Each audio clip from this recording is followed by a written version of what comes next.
右手右眼嘅，我都係右手。左眼有冇啊？右手左眼嘅。OK， 其實大部分應該咧都應該係話你右手嘅話咧，應該係右眼嘅，因為大家個腦嗰個活動咧應該就偏向一邊嘅。不過即係嗰啲即係左手右眼左手嗰啲咧就比較異品少少。咁其實就係喎，應該又係右眼嘅。佢講完嚟喎，點解咧？頭先望咗去嗰邊，你望清下先。嗱，其實咧，首先係呢個即係。其實喺 IPSC 嚟講咧，我哋講瞄準啦嚇。其實左眼強眼，邊強眼其實影響唔係好大嘅。OK， 咁點解咧？因為咧，如果你係通常我哋如果瞄準個 pose 咧，就係話咧，如果你係我自己其實都係右手右眼嘅。OK， 但係如果係左眼嘅話咧，你只不過咧即係話會慣性咁咧，將啲槍咧擺咗去你嘅左邊嘅位置。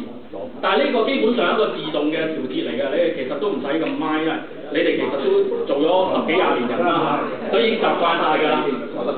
咁好啦，咁點樣叫做去瞄準你前面嘅靶咧？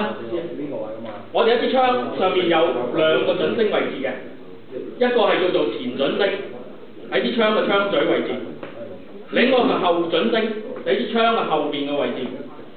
前準星大家見到咧會係一支嘅 ，OK。咁有啲槍咧就視乎槍款啦嚇，有啲槍咧佢就會有一個白色嘅點 ，OK， 呢個係方便你哋睇嘅啫。另外後準星你見到咧會係一嚿嘢，中間有個凹咗落去嘅位置嘅，有個槽嘅 ，OK。咁呢啲咁嘅槍咧，我哋通常用一個叫做4點嘅瞄準法。咁點樣叫4點瞄準法咧？第一眼第一點嚟嘅，你要打個 target 係第2點，另外2點係咩啊？前準星同埋後準星，理論上我哋4個點連成一條直線，理論上一定中㗎，理論上啊。咁點樣去睇翻呢個咧？即係話我哋要做眼同埋靶就好簡單嘅啫。呢2個點樣啊？嗱，將你要睇到咧就話將前準星完全喺後準星呢個凹位嗰度係望到睇到嘅，校準佢，校準咗。同時喺度出現而又停咗嘅，即係唔會突咗出嚟嘅。OK， 咁嘅話咧，我哋就叫做起碼都3點㗎啦。你嘅眼、後準星、前準星，然後將佢移翻去你要打嗰個靶嗰個位置，咁樣成一條直線，理論上就會打得到個目標嘅。OK， 咁另外咧再講咧就係大家頭先咧就係講話嗰個起個位置啦嚇，呢度係補充少少嘅啫。因為 IPSC 其實我哋一路打嗰個靶嘅時候，我哋都係喐動嘅。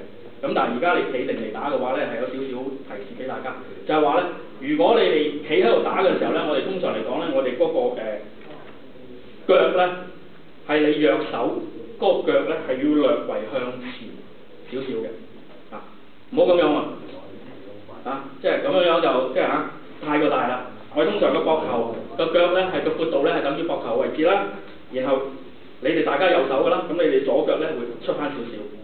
揸好支槍之後，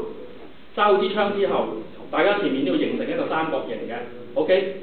三個人嘅身體微微向前 bend， 有肚腩嗰啲咧略為收少少 ，OK。向後收翻少少，個人咧向前 bend 少少 ，OK。個 elbow 咧呢個手踭位置咧唔好伸直晒，俾翻少少彎位佢，令佢有一個彈性。OK， 因為如果係真槍嘅話，或者係嗰個後座力比較大咧，如果你伸直咗嘅話咧，你一槍好啊，咁就會咁樣㗎啦。OK， 但係如果你係話微微嘅 elbow 縮咗嘅，你呢度就會縮咗落嚟，嘅人就唔會走咗去。OK， 咁好啦，咁而家咧就話大家記住嗰個瞄準嘅方法，而家又俾大家試一次，好嘛？咁記住都係亂槍，揾翻你前面嘅目標。揸翻好支槍，企好位，慢慢嚟，唔使急，瞄準咗射5槍，好嘛？好啦，波鏈啦，唔該。